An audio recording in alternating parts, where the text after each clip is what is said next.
कोरबा रेलखंड के अंतर्गत आने वाले सरगमुंदिया रेलवे स्टेशन में करीब एक दशक बाद एक बार फिर कोल साइडिंग शुरू हो गई है, जिसकी वजह से न केवल क्षेत्रवासियों को प्रदूषण की समस्या से दो चार होना पड़ रहा है, बल्कि करोड़ों रुपए की लागत से तैयार एफओबी सफेद हाथी साबित हो रहा है। लोगों को यात्री गाड़ी पकड़ने जान जोखिम में डालकर साइडिंग में खड़ी मालगाड़ी के नीचे से होकर गुजरना पड़ रहा है। जनप्रतिनिधियों की निष्क्रियता की वजह से लोगों को नारकीय जिंदगी जीना पड़ रही है। आपको बता दें कि कोरबा रेलखंड के अंतर्गत आने वाले सरगमुंदिया रेलवे स्टेशन में करीब 1.5 दशक पूर्व कोल साइडिंग शुरू की गई थी। करीब 5 साल बाद साइडिंग संचालित रही। इस दौरान लोगों को नारकीय जिंदगी जीना पड़ रही थी। साइडिंग से उड़ने वाला कोल डस्ट साइडिंग से लगे गांव सलीहा भाटा, बरपाली, पकरिया, डोंगरी भाटा, बंधवा भाटा प्रत्यक्ष रूप से प्रभावित थे।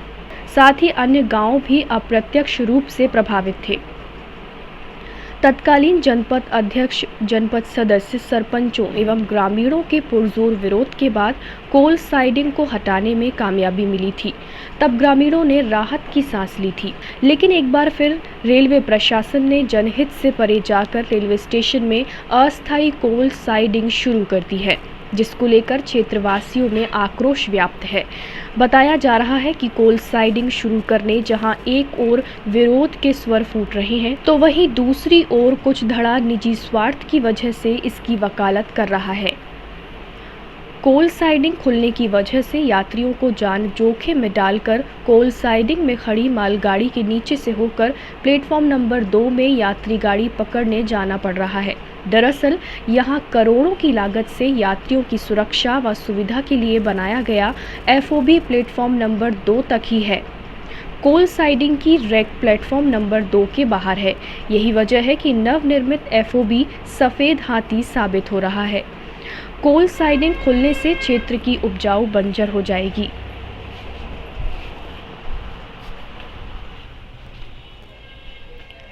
पूर्व में प्रभावित ग्रामों की खेतीहर भूमि कोल साइडिंग की भेंट चढ़ गई थी। क्षेत्र के किसानों को एक बार फिर उपजाऊ भूमि के बंजर होने का डर सता रहा है। किसानों की माने तो जल्द ही कोल साइडिंग बंद नहीं हुई तो वो कलेक्ट्रेट कूच कर न्याय की गुहार लगाएंगे। टाइम 8 छत्तीसगढ़ के लिए कोरबा से ब्यूरो रिपोर्ट।